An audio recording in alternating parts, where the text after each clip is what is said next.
Hello everyone, I'm Toad Biden, and welcome back to the best food review channel on Vimeo. I got something a little different for you guys today, but first, a word from our sponsor. Attention everyone in the subway! Welcome to Subways! I have hidden a bomb under every table! The doors are locked! My wife left me, Waluigi left me! So I'm going out and taking you all with me! Thank you, sponsor. Now on to the actual video. I don't actually know how to start this. I'm honestly kind of clueless. So anyway, I'm just going to jump straight to the point. Welcome to my Sarc J. Obunga's top 10 films of all time and space. Now, I just want to preface by saying, everyone's opinion on film is subjective, except for mine. And if you disagree with this list, I will personally send Crusaders to your home and have you... Number 10! I don't really have anything to say about number 10. I mean, if we're being honest, nobody cares about the number 10 spot anyway. It's just kind of there because it has to be, really. It's like the friend nobody really wants around, but they keep him around because he bakes nice cookies. So the number 10 spot goes to Transformers: The Last Knight. Good job, movie. You made it into the spot nobody cares about. Number 9. Do you like art house cinema? Or films that push the boundaries of aesthetics, theme, story, and other words? I don't. It's garbage. But this film is the exception. Taking the number 9 is Daredevil 2003 Director's Cut, starring Ben Affleck and Jennifer Gardner. This film is a masterpiece, which goes for every film on the list, except for number 10. Nobody cares about you. This film is a stylistic and thematic and storytelling masterpiece. The film follows our main hero, Matthew Murdock, on his quest for justice, and maybe even vengeance for his father's death. I don't know, I haven't seen the movie, the trailer just looked cool. I mean, the film explores themes of faith and blind justice, with a passion and vigor like no other film has, using its beautiful, dark, gothic cinematography to create a world steeped in grit and realism. In fact, this film actually invented the concept of grounded, gritty, lived-in world building. No other film had done anything quite like it before, and it handles it beautifully. And the action, the action is glorious, boasting some of the best heart-pounding choreography, shot with such intensity and finesse that it makes the best Western action films jealous. Oh, wait, sorry. Those are my notes for Daredevil, the Netflix series. Hang on. They're around here somewhere. Here we go. And the action. The action is glorious, boasting some of the best. Number 8. There's no stronger bond. Well, I mean, there might be, I don't know, than the bond between brothers. And the film exploring the emotional connection between them and the journeys of life they take together can be some of the most endearing and heartfelt. Unless another film explores the same themes of brotherhood or relationships or bonds between people, so on and so forth better, but none of them do it better than Full Metal Alchemist, the live-action movie, the film, the show, the Netflix adaptation.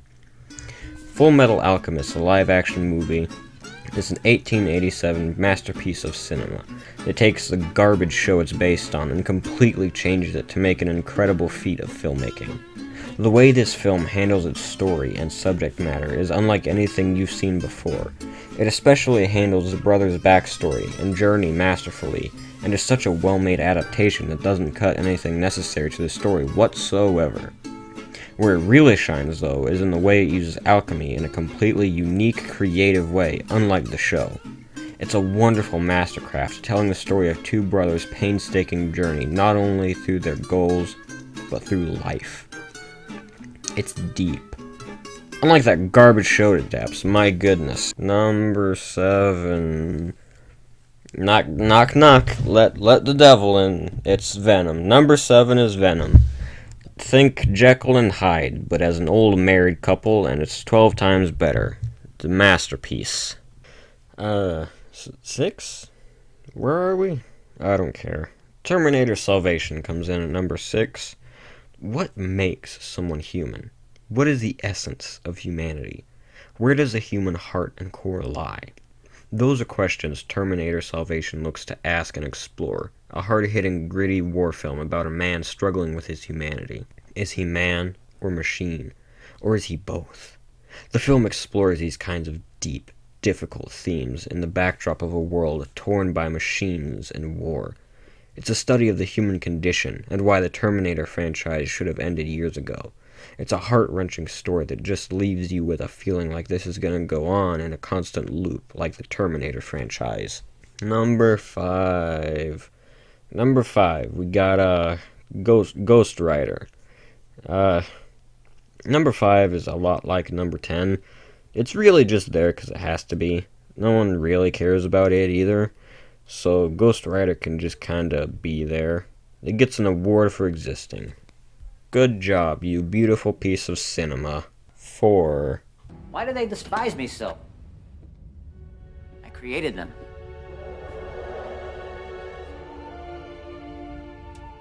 Do you think God stays in heaven because he too lives in fear of what he's created? Here on Earth?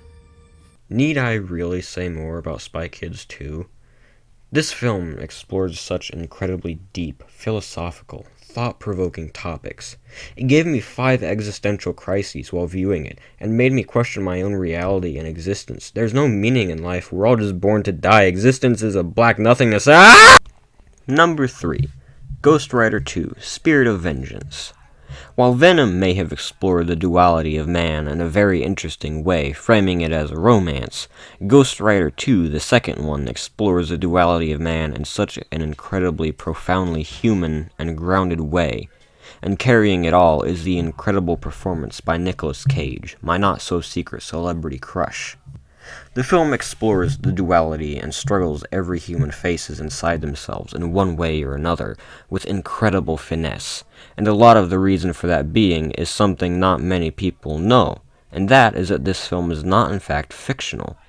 It is actually a real-time documentary about the real life of Nicolas Cage and his difficulty dealing with his life decisions, and especially the fiery demon within that makes him turn into a flaming skull bicyclist and kill criminals. Number 2. National Treasure 2, Book of Secrets does everything a masterpiece of cinema and a sequel should do. It amps up the action, it amps up the campiness, it amps up everything to 11, and is one of the most emotionally investing films I've ever seen, second only to the number 1 spot. Speaking of which, number 1. In the number 1 spot, we have Citizen Kane, because it's the popular obligatory choice for best film of all time. I'm just kidding. Citizen Kane is trash. It's actually National Treasure. I'm gonna steal it. What? I'm gonna steal the Declaration of Independence. Thank you all for watching and attending my TED Talk for the top 10 political YouTube channels, and I'll see you all in therapy.